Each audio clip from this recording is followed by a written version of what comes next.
Yeah. So, hey guys, welcome back.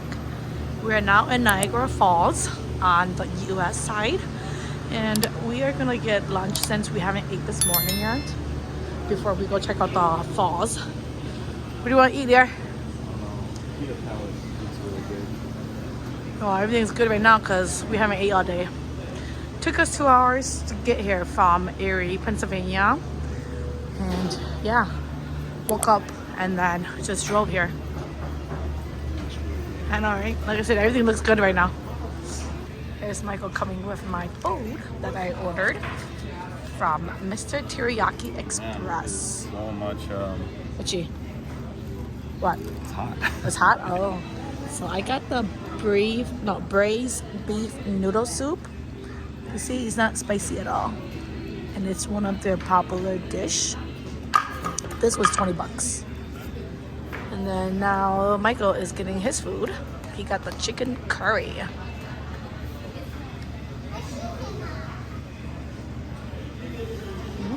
Does it smell good? Yeah. Wow, what is that? Is that cheese? Where? This? That's rice. Oh. Michael's gonna dig in. Wow. You're keeping me from Eating? digging in.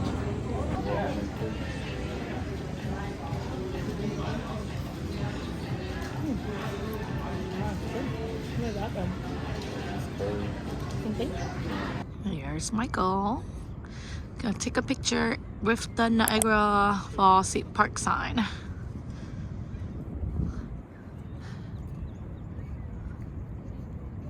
Okay, smile.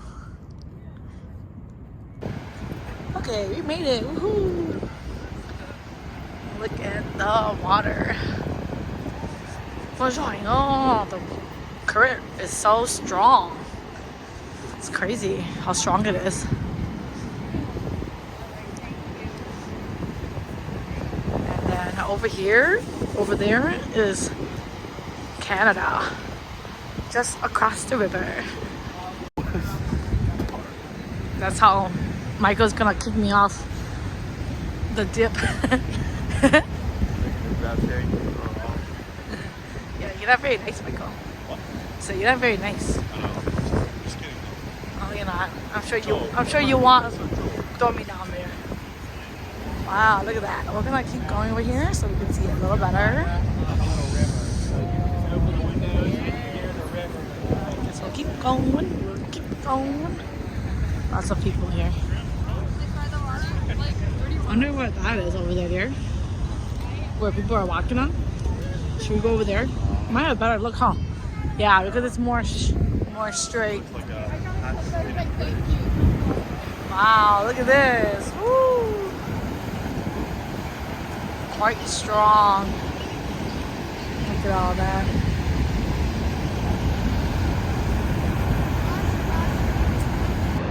So we are now at the observation tower, so a different angle view of the waterfall. I'm gonna keep going this way, see if it gets any better view. But yeah, look at that, so pretty.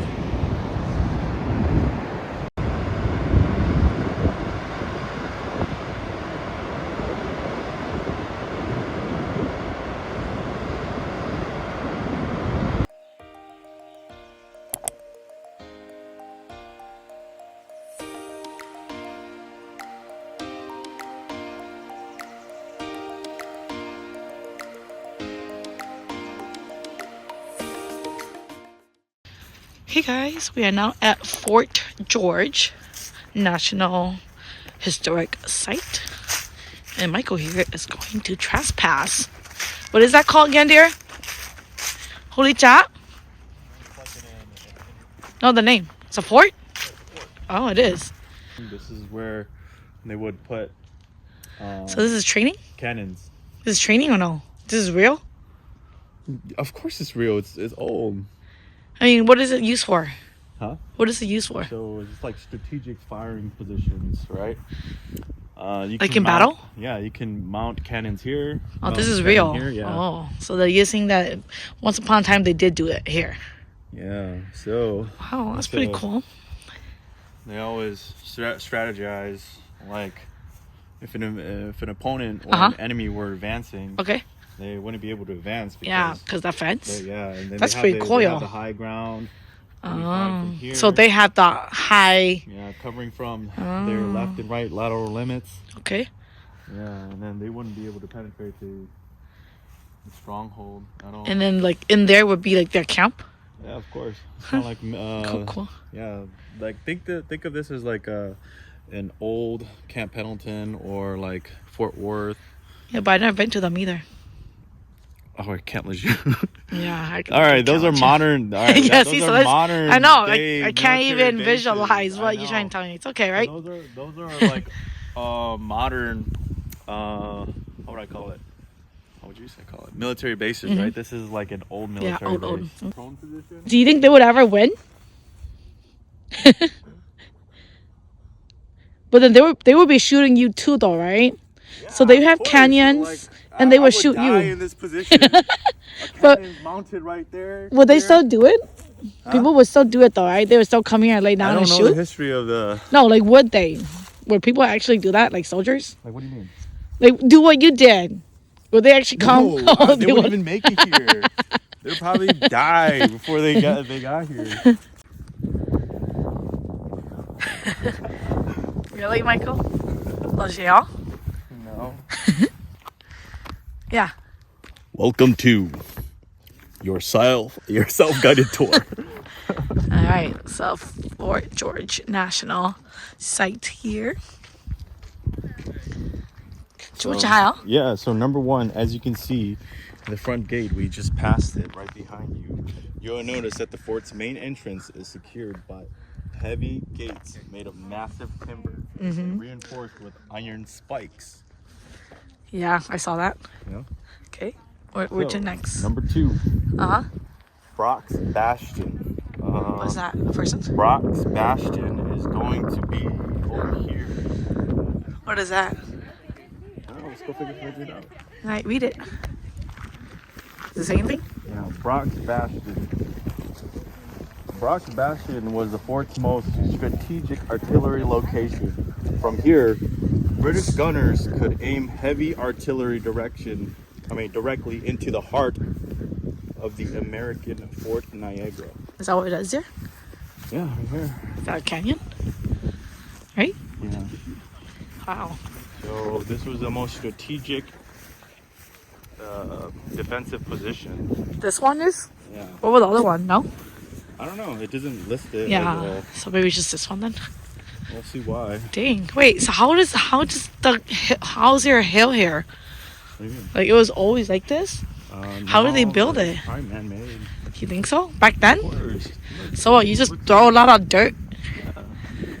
Huh. Okay. Come on. Oh yeah, it is. So this is the most strategic part. Okay. Of the fort. I'm just wondering why. There, that's why. Why? What do you see over there? The Niagara River is right there. Okay. It'll attack American ships. Oh, from this far? I don't know how far a cannon. Yeah, but this is too far though, don't you think? But I would say the ships would be safe, right? Because yeah. I don't think a cannon. Oh my God! It's so hard. Would reach out there, but I'm pretty sure the Americans would land on this side. Makes sense, huh? Yeah. And that's how they could protect it. Yeah. Very cool. So this here is about 120 grains of that black powder I was talking about. Historically, your 68 caliber lead ball would have just been tied off at the end there, probably with a piece of string or even twisted into the paper itself. Today I don't have that lead ball. We're firing blanks today. But you have your round, you tear off the top of it with your teeth and pour a little bit of that black powder into the pan and close the frizzen. This is your priming charge, so it's very important to close the frizzen, because if you don't, your priming charge will fall all over the ground, and at that point, it doesn't matter what you do, your musket won't go off. You then cast about, just a fancy way of saying you're putting the musket on the ground in front of you so that you can pour the rest of the round, bullet included, down the muzzle before retrieving what is quite possibly the world's most aptly named device, the ramrod. And its job is incredibly simple, but incredibly important, because right now what you have is a round somewhere inside of the barrel, but you don't want it just anywhere. You want it right down here beside that firing action, and the ramrod is how you achieve that, by placing it at the muzzle and pushing it all the way down to the bottom. After that, you give it a couple taps to make sure the gunpowder's nice and packed down before you return the ramrod to its seating, and give it a tap to make sure you haven't lost it. And this tapping motion is very important, because if you have lost your ramrod, for example, having accidentally fumbled it into the grass in the heat of the moment, that's a really big problem, because if you don't have it, you cannot reload the musket again effectively. So it is doubly important to tap it to make sure you've still got it before you return the musket to your shoulder and you're ready to go, where the command will be to make ready, present, and fire. And should everything go according to plan, and you've got a little bit of luck left in you that day, the musket will go off. Probably.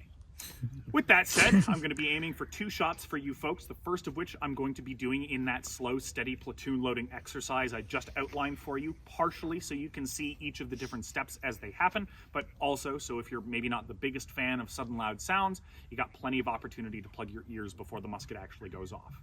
But for the second shot, I'm going to try and crank through it as quickly as I can manage and give you a feel for how quickly you can load one of these weapons when you really want to. And then I'll return and we'll wrap up with something a little bit different. All good? Mm-hmm. Wonderful.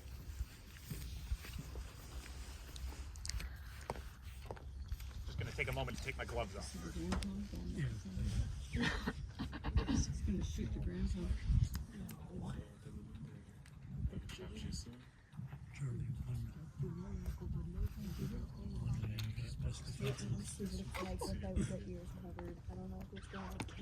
I'll see.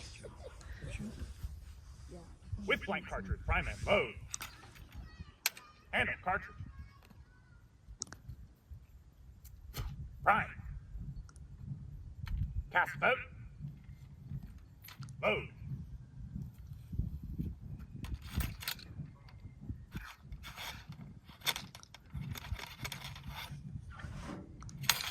Shoulder, arms. Make ready. Set. Fire. Ooh. Not bad. Oh.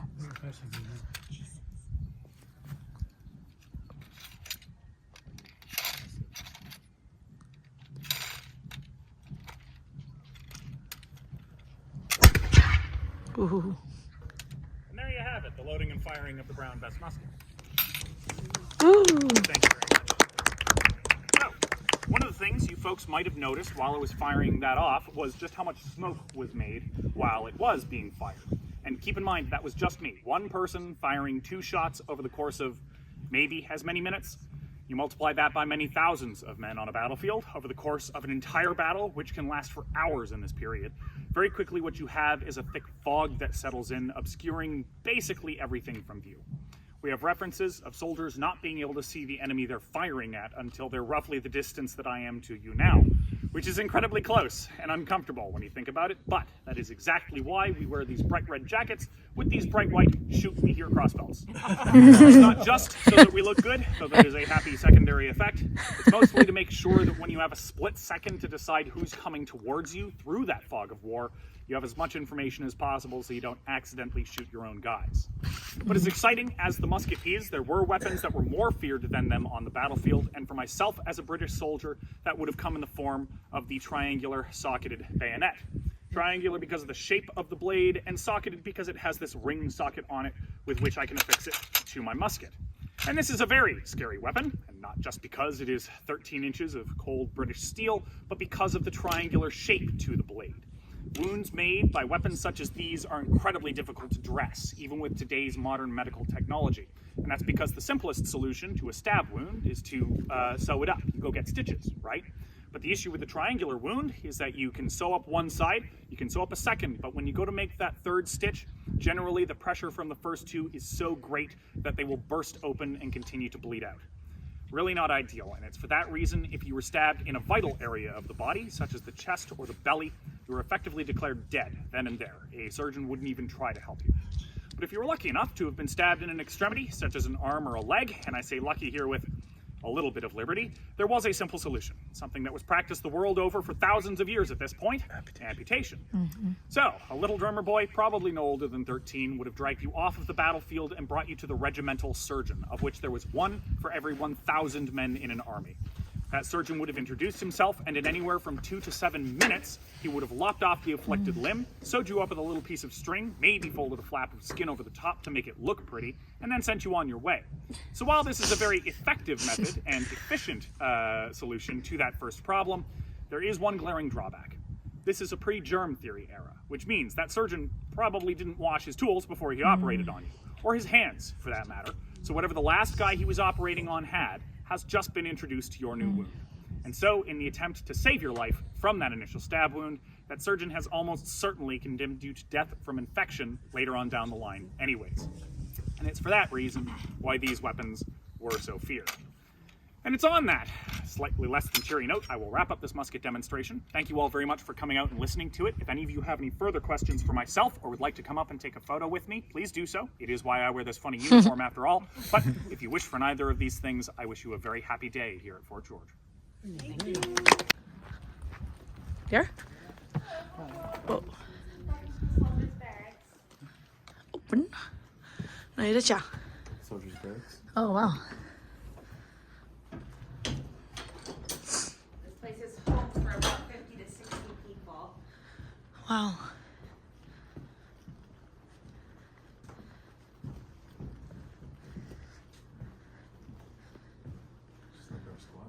Yeah, looks like that.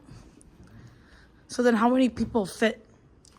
In the beds, Uh-huh. they would change depending on how many were needed at the time, but anywhere between 3 to 4 to 5 people in those Oh, double wow. beds.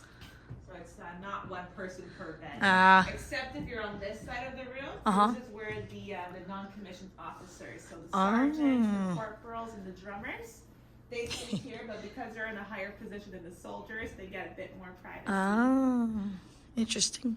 Cool.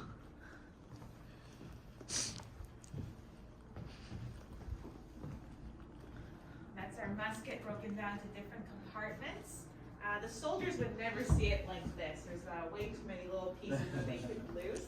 So we just want to show visitors what all the different parts are, but the soldiers would pretty much receive it intact. And they could at most maybe take off the bigger pieces. That's right, but that'd be about it. And you could feel it, really the weight is coming from here because the wood on its own isn't that heavy, but it's really the barrel that's adding to all that weight. Oh yeah. Right? So all in all, they're not too heavy, like more or less muskets are about 10, 11 pounds. 5, 6 left. So the gun shed. We have 6 left and you say they're almost done. So the gun shed right over here. Okay. Should we go take a look? Yeah.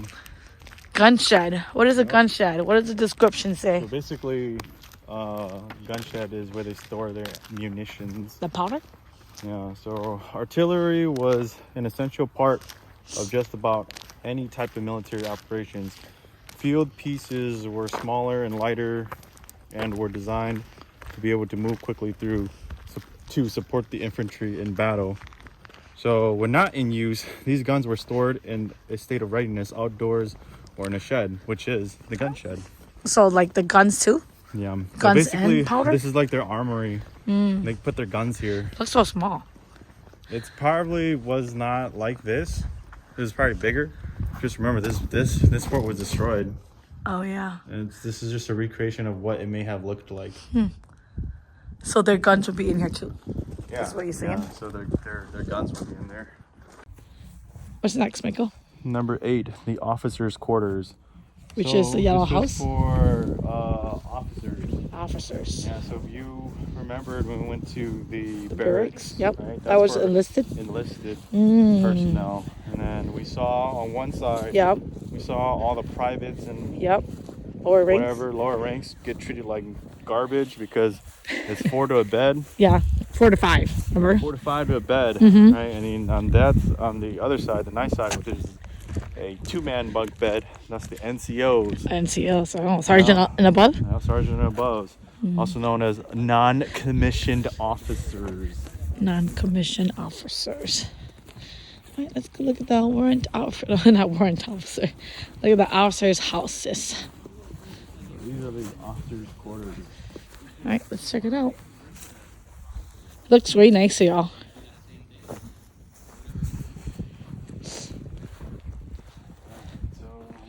probably where Kitchen? they made their kitchen. Yeah. So this is for everybody then, right? Yeah. Right? Everybody? Yeah. Everyone, but no, only for the officers. What? How does Only for the officers. the other people eat then? I don't know. There must have been Really? They're gonna segregate just because you want to eat? Oh no, this is kitchen. provisions. Yeah, kitchen. So yeah. You know, So it's not even a dining room. but I'm pretty sure it was. Yeah, I'm sure it's for everybody. The officers. No, I'm sure it's for everybody. Yeah, because the officers' quarters are here. They get the best of Best of all everything? worlds. Okay. Okay now.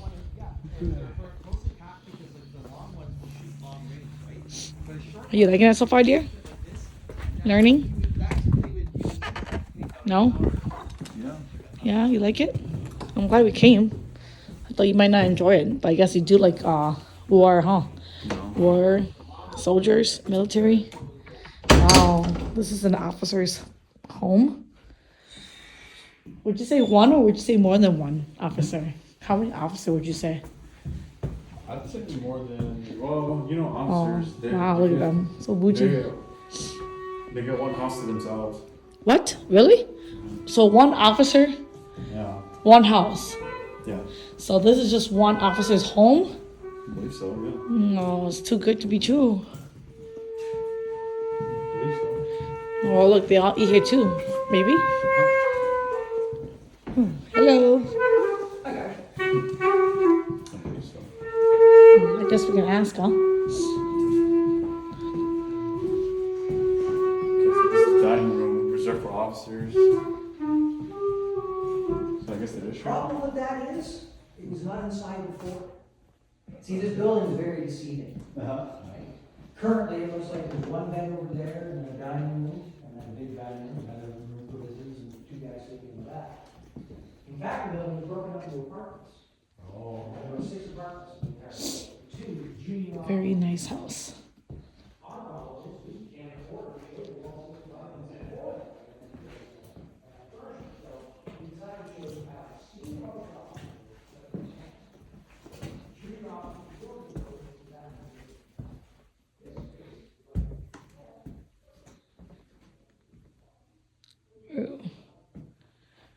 Good.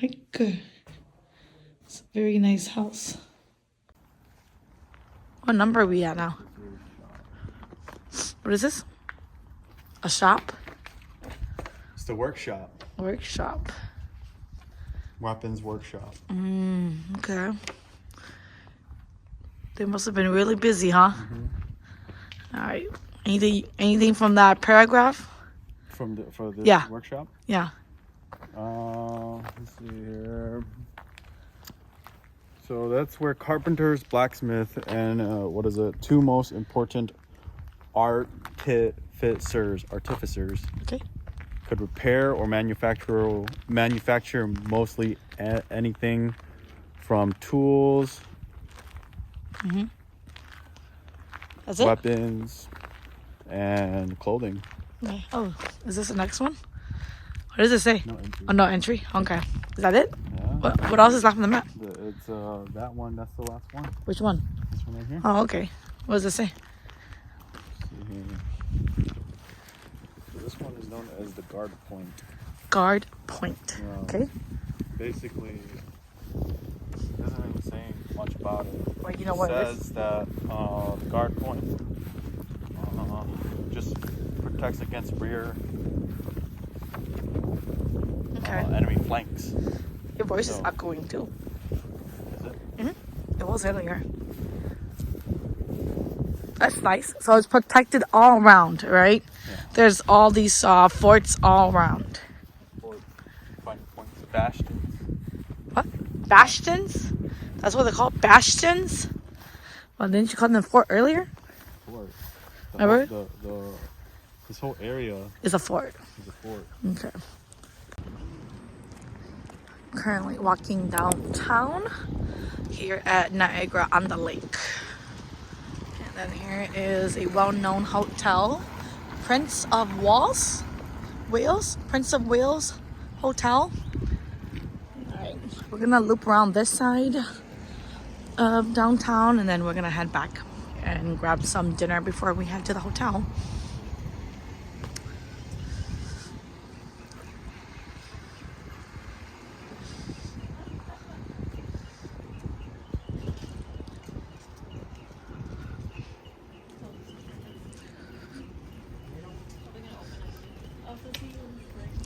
Niagara-on-the-Lake. Looks good.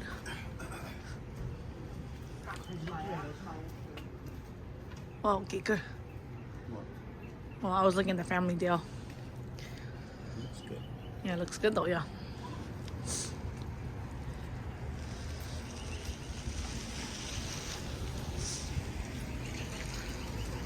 Oh. Oh, is that flowers over there? Flowers? Is that flowers? Over there. That store? No? Am I blind? Okay, I'm blind. Wine, spirits, beer. Are you right, son? You need help? No. I wonder what this house is. It is a Chamber of Commerce. Well, ticket sales? Huh. What's in here?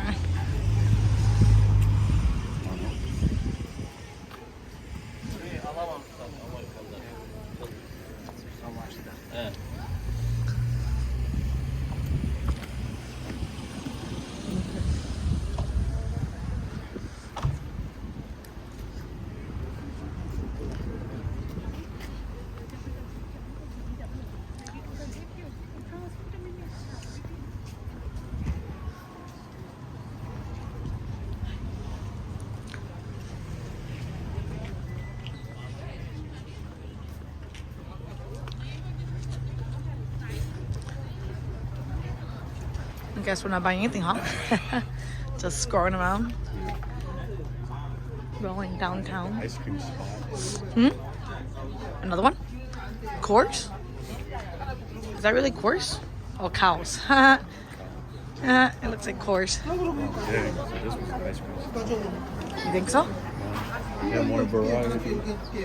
Oh, yeah. Well, we got the gyro ice cream.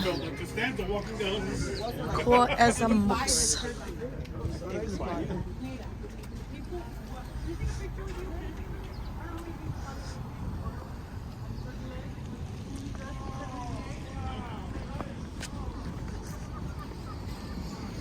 We're back to where we started.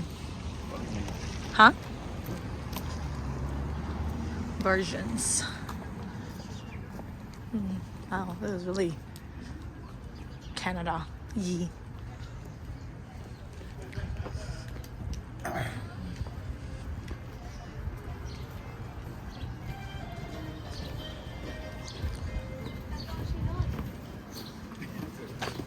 There's a Dairy Queen there. Dairy Queen. Dairy Queen, America. Like America. You know, it makes me wonder because you know how like when you travel the world, McDonald's or the food are different based off which country you're at. Their diet. No, yeah, like you know, like for example, if you go to like an Asian McDonald's, you would see like rice on the menu. Yeah. What makes me wonder if I guess the same for other like franchise, you know, like if they have different items based on the country. Yeah, it's pretty interesting, right? At Budapest Bake Shop, and I got myself a chimney here, original. Don't know what it is, but we'll try it out later. And then here are their signature sandwiches. I got the top right here, and then Michael got the the bottom left here. Hey guys, we're now in our hotel here at Canada. This is a two queen beds with a river view. We're on the 15th floor. Let's look at our view, dear. There's nothing. What? There's nothing to see here. It's just Canada. They call this river view? Oh, Yeah, right it's there. over here. Yeah, Niagara Falls right there. Oh, dang, right there, huh? And then, yeah, that's the tower. So this is on the Canadian side. Canadian side. We were just over Yeah, where are we? on the American side. And where's that? Where is the American side? It's like over there. You think so? Yeah, my. I really have a thing for Very American well. guys.